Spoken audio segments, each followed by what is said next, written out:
امرتسر کے ہال دروازے سے باہر نکل کر جب آپ داہنی جانب کو ہوں تو پیر ظاہر ولی کے مزار کے پہلو میں ایک نالے کا چھوٹا پل عبور کر کے سامنے انجمن پارک کا ریتلا میدان آتا ہے۔ یہ میدان ریلوے کے اونچے پل کی ڈھلان کے سائے میں ہے۔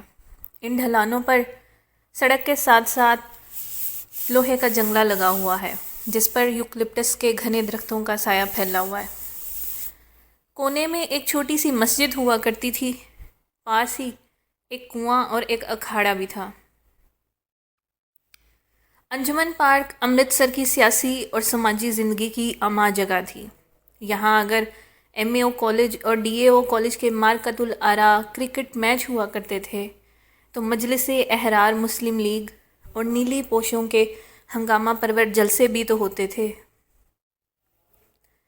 کرکٹ میچوں میں ایم اے او کالج کے دینیات کے استاد حافظ نور شاہ جب زمین پر چوکڑی مار کر بیٹھ جاتے اور تسبیح کا ورد کرتے ہوئے دعا پڑھ کر مروت حسین شاہ پر بولنگ کرتے ہوئے دور سے پھونک مارا کرتے، جب ہندو کالج کی وکٹ اڑتی تو حافظ نور شاہ خالی کوٹ اور خاکی کلا پگڑی باہیں پھیلا کر اللہ اکبر کا نعرہ لگاتے اور دوبارہ دھڑا دھڑ تسبیح کا ورد شروع ہو جاتا۔ مجلس احرار اور مسلم لیگ کے جلسوں میں لوگ گلے پھاڑ پھاڑ کر اسلام کے فلک شگاف نعرے لگاتے اور ڈٹ کر تیل کے قیمے والے پٹھوڑے اور نان چھولے کھاتے۔ کیا مجال جو کسی کے گلے میں خراش تک بھی پڑتی۔ دلی بمبئی سے کوئی سرکس امرتسر آتا تو انجمن پارک کے میدان میں آ کر اترتا، تمبو کناتیں تن جاتی، چھولداریاں لگ جاتی، خاردار جنگلوں کی دوسری طرف زنجیروں سے بندھے ہوئے کوّل جثہ شیر گھاس کے ڈھیروں کے پاس جھولتے نظر آتے۔ پنجروں میں بند شرارتی بندروں کی خو خو کی آوازیں آتی، کبھی کبھی کسی بوڑھے شیر کی نحیف سی ہائیں ہائیں بھی سنائی دے جاتی۔ سرکس کے ملازمین میدان میں ادھر ادھر میخیں گاڑنے اور جانوروں کو چارہ ڈالنے میں مصروف دکھائی دیتے۔ ہم رات کو سرکس میں کرتب دکھانے والوں کی ایک جھلک دیکھنے کے لیے پہروں خاردار جنگلوں کے پاس کھڑے رہتے، مگر وہ لوگ سوائے رات کے دن کو کبھی دکھائی نہ دیتے تھے۔ انجمن پارک کے مشرق میں مسجد نور تھی، جس کی ٹوٹیوں سے ہم منہ لگا کر پانی پیا کرتے تھے اور جن کی اونچی چھت پر میناروں کے قریب کھڑے ہو کر ہم سرکس والوں کے چھپے ہوئے شیر کو دیکھنے کی کوشش کیا کرتے۔ مغربی جانب گندے نالے کے پار پرل ٹاکیز کی پرانے طرز کی اونچی لمبی عمارت کھڑی تھی۔ گندے نالے کی اس جانب ڈنڈے شاہ کا تکیہ اور تھوڑی سی آبادی تھی۔ اس آبادی کے مکانوں کی کھڑکیاں اور اکثر کے دروازے گندے نالے کے داہنے کنارے پر کھلتے تھے۔ تکیہ ڈنڈے سنگھ میں جہاں تک مجھے یاد ہے میں نے پکی اینٹوں کی 2-4 قبروں، ایک اکھاڑے اور نیم کے سایہ دار درختوں کے سوا اور کچھ نہیں دیکھا۔ ہاں، ذرا پرے مسجد نور قریب کے قریب ایک اونچے چبوترے پر کسی بزرگ کا مزار ضرور تھا، جس کے درخت پر سبز اور سفید جھنڈے ہوا میں پھڑ پھڑایا کرتے تھے۔ امرتسر کے جس درویش کی میں یہاں کہانی بیان کرنے لگا ہوں، ان کا مکان بھی اسی تکیہ ڈنڈے شاہ کی آبادی میں تھا۔ مکان کیا تھا؟ بس گندے نالے کے کنارے کچی پکی اینٹوں کی ایک کوٹھڑی تھی جس پر کھپریل ڈال کر گارا پھیر دیا گیا تھا۔ اس درویش کا نام حافظ شفیع تھا اور اس جھونپڑی نما مکان میں غالباً ان کی بوڑھی والدہ صاحبہ رہا کرتی تھیں۔ حافظ صاحب والدہ کی بے حد خدمت کیا کرتے تھے۔ حافظ صاحب بڑے زندہ دلی، محفل پرست، پرہیزگار، ہنسمکھ اور قناعت پسند درویش تھے۔ پان تمباکو قوام والا کھاتے، چائے خود بنا کر اور اس میں زعفران ڈال کر پیتے اور دوستوں کو پلاتے۔ تھوڑی تھوڑی طبابت بھی جانتے تھے۔ کبھی کبھی کوئی مریض آ جاتا تو اسے اپنے پاس سے دوائی خرید کر اور گھونٹ کر بھی دیتے۔ حافظ قرآن تھے اور نماز 5 وقتہ ادا کیا کرتے تھے۔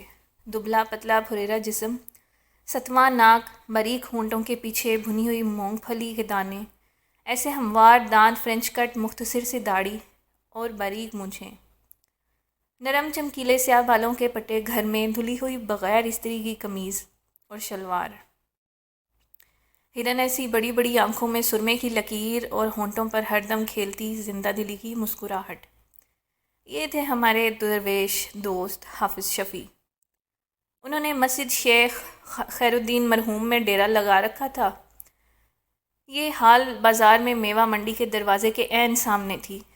مسجد خیر الدین میں داخل ہوتے ہی ایک چھتی ہوئی ڈیوڑی میں سے گزرنا پڑتا تھا۔ اس ڈیوڑی میں ہر موسم میں ٹھنڈا ٹھنڈا اندھیرا چھایا رہتا۔ کونے والے ستون پر عشق پیچاں کی بیل چڑھی ہوئی تھی۔ اس ستون کے پہلو میں ایک حجرہ تھا جس میں حافظ شفیع کا ڈیرا تھا۔ حجرے میں ایک صف بچھی تھی، کونے میں ایک جازم پر صندوق رکھی تھی۔ الماری میں شرح، فقہ اور حدیث کی پرانی کتابیں پڑی رہتی تھیں۔ ایک دھسا، 2 جوڑے قمیض شلوار اور ایک پرانا بستر، یہ حافظ شفیع کی کل کائنات تھی۔ میں سردیوں میں عشاء کی نماز کے بعد حافظ صاحب سے ملنے ان کے حجرے میں جاتا، مسکرا کر سر کو والہانہ انداز میں جھٹکتے اور کہتے سبحان اللہ۔ یہ ان کا تقیہ کلام تھا۔ مجھے اچھی طرح یاد ہے جب انہیں والدہ کے انتقال کی خبر ملی تو اس وقت بھی انہوں نے سر کو آہستہ سے جھٹک کر کہا تھا سبحان اللہ۔ میں لکڑی کی پرانی صندوقچی کے پاس جازم پر کشمیری فروکی بکل مار کر بیٹھ جاتا۔ حافظ صاحب فوراً دھواں کھائے سماوار میں کوئلے ڈال دیتے، کاغذ جلا کر اس میں آگ سلگاتے اور پانی میں چائے کی پتی ڈال دیتے۔ جب حجرے کی فضا میں چائے کی پتی کی مہک اڑنے لگتی اور سماوار کی ٹوٹی بھاپ دینے لگتی تو الماری میں سے سبز پتوں والی چینی پیالی نکالتے، ایک نسواری شیشی کا ڈھکن بڑی احتیاط سے کھول کر اسے سونگھتے اور آنکھیں بند کر کے سر ہلا کر کہتے سبحان اللہ۔ پھر مجھے سنگھاتے اور کہتے بٹ صاحب اسے کہتے ہیں اصلی زعفران۔ تھوڑا تھوڑا زعفران وہ دونوں پیالیوں میں ڈالتے اور چائے کی محفل گرم ہو جاتی۔ حافظ صاحب رومی اور شیخ سعدی کے فارسی شعر سنانے لگتے۔ وہ رومی اور سعدی کے عاشق تھے۔ میں نے بہت کم لوگوں کو اتنی محبت سے زعفرانی چائے پیتے اور رومی اور سعدی کے شعر پڑھتے دیکھا ہے۔ چائے کے بعد وہ کسی لڑکے کو بھیج کر چونک سے پان منگواتے، بڑے سلیقے سے پان منہ میں رکھ کر جیب سے رومال نکال کر ہونٹوں کے کنارے پہنچتے اور جھوم کر کہتے سبحان اللہ، قوام چوک والا ہی بنا سکتا ہے۔ اگر میں یہ کہوں کہ حافظ شفیع کو زندگی اور خدا کی نعمتوں سے پیار تھا اور وہ ان چیزوں کی قدر کرتے تھے تو یہ تکلف ہوگا۔ دراصل حافظ صاحب زندگی اور خدا کی نعمتوں کا ایک حصہ تھے۔ وہ کسی اچھائی یا نیکی کے کام کو اصول سمجھ کر سر انجام نہیں دیتے تھے، بلکہ یہ فعل خود بخود ان سے ہو رہا تھا اور اصول نہتے چلے جا رہے تھے۔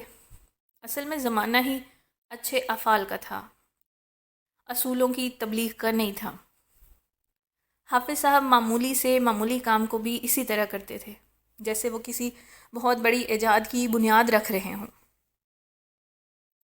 وہ سڑک پر اس مزے سے چلتے جیسے دلدلوں میں سے نکل کر پہلی مرتبہ پکی سڑک پر قدم رکھ رہے ہوں۔ باتیں اس طرح لہک لہک کر کرتے گویا ایک مدت کی خاموشی کے بعد انہیں پہلی مرتبہ زبان ملی ہو۔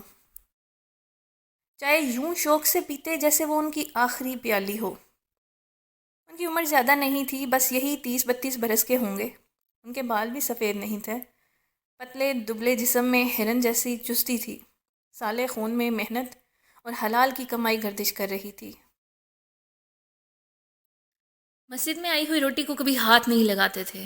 والدہ کی وفات کے بعد جھونپڑی پر کسی دوسرے نے قبضہ جمانا چاہا تو آپ نے اپنا بستر سر پر اٹھایا اور سبحان اللہ کہہ کر مسجد خیر الدین میں آ کر ڈیرا جما لیا۔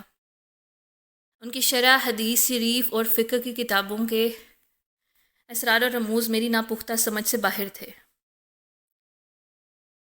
میں ان کی درویشانہ مسکراہٹ اور اچھی اچھی باتوں کا شدائی تھا۔ رمضان شریف میں وہ تحصیل پورے والی مسجد میں تراویح پڑھایا کرتے تھے۔ ایک مرتبہ مجھے بھی اپنے ساتھ لے گئے۔ یہ مسجد تحصیل پورے کی مسلمان آبادی میں ایک گلی کے کونے پر تھی۔ حجرے میں 2-3 صاحبان بیٹھے داڑھیوں میں ہاتھ پھیر کر بڑے جوش و خروش سے باتیں کر رہے تھے۔ میں نے بھی کندھوں پر مدینہ شریف کا بسنتی رومال ڈال رکھا تھا۔ مجھے دیکھ کر ایک مولوی صاحب نے حافظ شفیع سے پوچھا، یہ برخوردار بھی حافظ قرآن ہیں کیا؟ اور حافظ اور حافظ شفیع نے بلا جھجک کہا، جی ہاں جی ہاں، سبحان اللہ۔ بعد میں جب میں نے پوچھا کہ حافظ صاحب آپ نے جھوٹ کیوں بولا، تو سر ہلا کر بولے، سبحان اللہ، اللہ خود جھوٹ نہ بلوائے۔ اور ایک وقت آیا کہ ان کی بات پوری ہو گئی۔ میں پہلی صف میں حافظ شفیع کے پیچھے کھڑا ہو کر تراویح پڑھتا۔ تراویح کے بعد جب انہیں دودھ سے بھرا ہوا گلاس ملتا تو پہلے آدھا مجھے پلاتے اور جھوم جھوم کر کہتے، کیوں خواجہ صاحب، اسے کہتے ہیں خالص دودھ۔ میں نے ان کی جیب میں 2-3 سکوں کے سوا کبھی ایک پائی نہ دیکھی تھی۔ انہیں فالتو پیسے کی ضرورت بھی نہیں تھی۔ حجرے میں طالب علموں کو فارسی اور قرآن شریف پڑھاتے مگر ان سے کچھ نہ لیتے۔ مسجد خیر الدین کا فرش دھوتے، بازاروں میں جھاڑو دیتے، سکادے صاف کرتے، نماز کے وقت بچوں کے ساتھ مل کر انہیں بچھاتے، لیکن مسجد میں گلی محلے سے جو طرح طرح کے کھانے آتے ان میں سے دانہ تک نہ لیتے۔ جو تھوڑی بہت طبابت انہوں نے سیکھ رکھی تھی بس اسی پر قناعت تھی۔ 2-4 انے کی دوائیاں بک جاتی، تنور سے دال روٹی منگواتے، وہیں حجرے میں بیٹھ کر کھا لیتے اور سبحان اللہ کہہ کر سماوار میں چائے کے لیے کوئلے سلگانے لگتے۔ ایک مرتبہ حال بازار کے مشہور لکھپتی تاجر نند لال کا اکلوتا لڑکا کندن لال سخت بیمار پڑ گیا۔ وہ میرا ہم جماعت بھی تھا۔ اس کے پیٹ میں کچھ خرابی ہو گئی تھی اور حالت روز بروز تشویشناک ہوتی جا رہی تھی۔ نند لال اپنے بیٹے کندن لال کے لیے انتہائی پریشان ہو گیا۔ اس نے گھر پر امرتسر، جلندھر اور لاہور کے نامی گرامی ڈاکٹروں کو جمع کر لیا، مگر اتفاق کی بات ہے کہ یہ سارے ڈاکٹر مل کر بھی کندن لال کی بیماری کو دور نہ کر سکے۔ اس کی حالت بگڑتی چلی گئی۔ میں نے کندن لال کے پتا جی سے کہا کہ حافظ صاحب کو بھی دکھا لیں، کیا خبر اللہ شفا دے دے۔ لالا جی خود حافظ صاحب کو لے کر گھر آئے۔ کندن لال کی حالت واقعی بہت خراب تھی۔ دنوں میں وہ سوکھ کر کانٹا ہو گیا تھا اور نکاہت کے عالم میں ایک شاندار پلنگ پر لیٹا نحیف سانس لے رہا تھا۔ اس کی ماتا جی سرہانے سر جھکائے بیٹھی آنسو بہا رہی تھیں۔ میز پر بڑی بڑی قیمتی دوائیاں پڑی تھیں۔ لوہے کی الماریوں اور آہنی صفوں میں ہزاروں روپے کے زیورات بند پڑے تھے، مگر کندن لال کو کوئی نہ بچا سکا۔ حافظ صاحب کو اندر داخل ہوتا دیکھ کر ماتا جی نے سفید ساڑی کا گھونگھٹ سا نکال لیا۔ حافظ شفیع نے بسم اللہ پڑھ کر کندن لال کی نبض ٹٹولی اور آنکھیں بند کر لیں۔ تھوڑی دیر بعد آنکھیں کھول کر مسکرائے اور نند لال سے بولے، فکر نہ کریں لالا جی، بچہ اچھا ہو جائے گا، سبحان اللہ۔ پھر جیب میں سے ٹین کی ایک ڈبیا نکال کر اسے کھولا۔ اس میں ننھی منھی 6 پڑیاں نکال کر میز پر رکھیں اور کہا، 2 گھنٹے بعد پانی کے ساتھ ایک پڑیا دیتے جائیں، اللہ شفا دے گا۔ خدا کی قدرت کے اگلے روز کندن لال کی حالت سنبھل گئی۔ حافظ شفیع نے مزید 6 پڑیاں بھجوا دیں۔ تیسرے روز کندن لال پلنگ پر اٹھ کر بیٹھ گیا۔ چوتھے روز وہ اپنے گھر میں چل پھر رہا تھا اور 5ویں دن وہ اپنے والد کی دکان پر بیٹھا تھا۔ لالا نند لال اسی روز اپنے لختے جگر کو لے کر حافظ صاحب کے پاس حجرے میں حاضر ہوا۔ میں بھی وہیں شال کی بکل مارے صف پر بیٹھا تھا۔ حافظ صاحب سماوار میں کوئلے سلگا پنکھے سے ہوا کر رہے تھے۔ لالا جی نے ہاتھ جوڑ کر بندگی کی اور اپنے بیٹے کے ساتھ 2 زانوں ہو کر بڑے ادب سے صف پر بیٹھ گئے۔ حافظ شفیع نے مسکرا کر کہا، خدا نے آپ کے بچے کو شفا دی، سبحان اللہ۔ لالا نند لال بچھا جا رہا تھا، بڑے انکسار سے ہاتھ جوڑ کر بولا، حافظ جی، میں آپ کی دوا کے پیسے دینے آیا ہوں، انہیں قبول کیجئے۔ اس کے ساتھ ہی لالا جی نے جیب سے 100 روپے کے 20 نوٹ نکال کر حافظ شفیع کے قدموں میں رکھ دیے۔ حافظ شفیع نے نوٹوں کو دیکھا، پھر لالا جی کو دیکھا اور سر جھٹک کر مسکراتے ہوئے بولے، مگر لالا جی، میری دوا تو 3 آنے کی تھی۔ میں وہ منظر ساری زندگی نہیں بھول سکتا کہ کس طرح امرتسر کا لکھپتی تاجر نند لال حافظ شفیع کو 2000 روپے قبول کرنے پر اصرار کر رہا تھا اور حافظ شفیع کس بے نیازی سے صرف 3 آنے لینے پر بضد تھے۔ آخر لالا جی کو سارے نوٹ واپس لینے پڑے اور اپنے کوٹ کی جیب میں سے 3 آنے نکال کر حافظ جی کے قدموں میں رکھ دیے۔ اس وقت لالا جی کی آنکھوں میں آنسو تھے۔ انہوں نے فرط عقیدت سے حافظ شفیع کے پاؤں کو چھو کر ہاتھ اپنے ماتھے پر لگائے۔ جب لالا جی چلے گئے تو حافظ شفیع نے پنکھا صف پر پھینک کر دروازے میں سے سر باہر نکال کر دیکھا کہ لالا جی مسجد سے نکل گئے ہیں۔ پھر جو پلٹے تو ان کا چہرہ خوشی سے دمک رہا تھا۔ بچوں کی طرح مسرور ہو کر بولے، سبحان اللہ، آج کی روٹی کا بندوبست ہو گیا بٹ صاحب۔ آج کی روٹی یعنی 2 پیسے کی 2 روٹیاں اور پیسے کی دال۔ کسی وقت ہم دونوں کبھی باغ کی سیر کو نکل جاتے، راستے میں کوئی جنازہ مل جاتا تو حافظ شفیع کلمہ طیبہ شریف پڑھ کر اس کے ساتھ لپکتے اور کندھا دے کر ساتھ ہو لیتے۔ میں بھی ان کے ساتھ ہو جاتا۔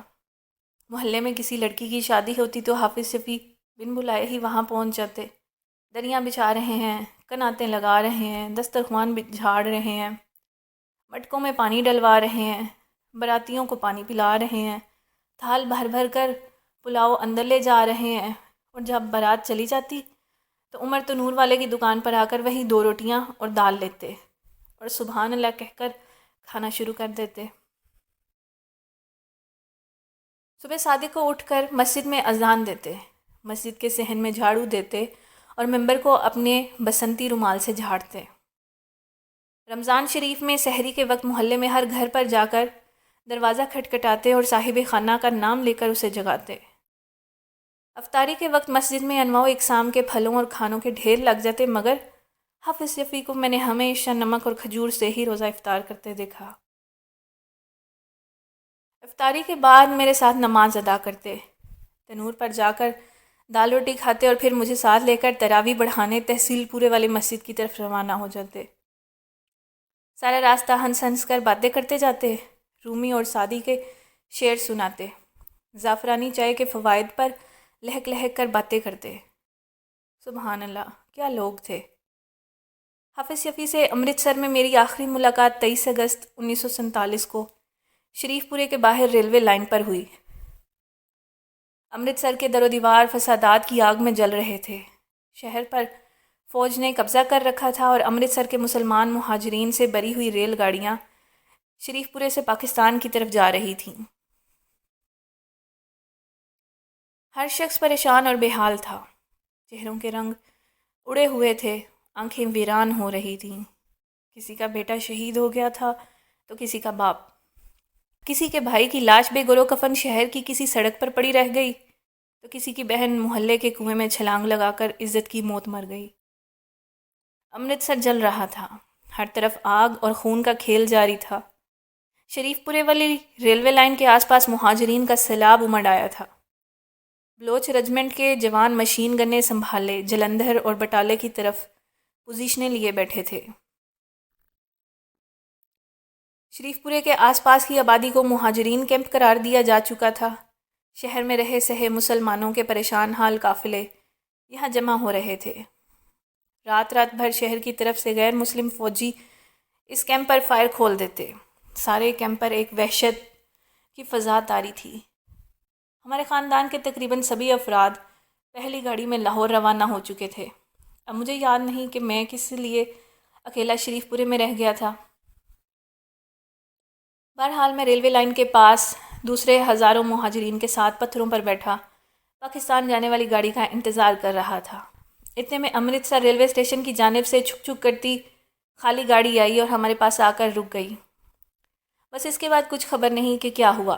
دیکھتے دیکھتے ریل گاڑی کے اندر باہر اور چھت پر دل دھرنے کو جگہ نہ تھی۔ میں بھی کسی نہ کسی طرح ہجوم میں گھس گیا۔ ایک ڈبے میں سوار ہو کر کسی کے سامان پر بیٹھ گیا۔ میں ایک آدمی کی ٹانگ اور دوسرے آدمی کے بازو میں سے کھڑکی کے باہر کا کچھ منظر دیکھ رہا تھا۔ ہر طرف ایک شور، ایک ہنگامہ اور ایک قیامت برپا تھی۔ اتنے میں نے حافظ شفیع کو دیکھا۔ وہ ایک میلا سا تھیلا کندھے پر ڈالے ایک طرف سگنل کے کھمبے کے پاس کھڑے تھے۔ انہوں نے 2-1 بار گاڑی میں سوار ہونے کی کوشش بھی کی مگر لوگوں نے انہیں دھکا دے کر پیچھے ہٹا دیا۔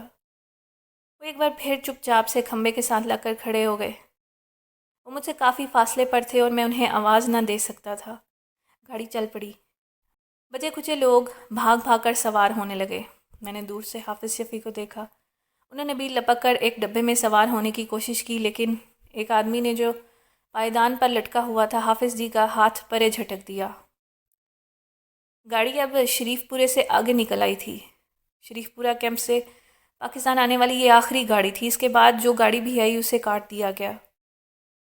کچھ دور تک میں حافظ شفیع کو دیکھتا رہا، وہ ریلوے لائن کے قریب اکیلے کھڑے تھے، تھیلا کندھے پر ڈالے چپ چاپ پاکستان کو جانے والی گاڑی کو تک رہے تھے۔ اس وقت میں ان کے پاس نہیں تھا، مگر مجھے یقین ہے کہ انہوں نے ایک بار ضرور سر جھٹک کر مسکراتے ہوئے کہا ہوگا، سبحان اللہ۔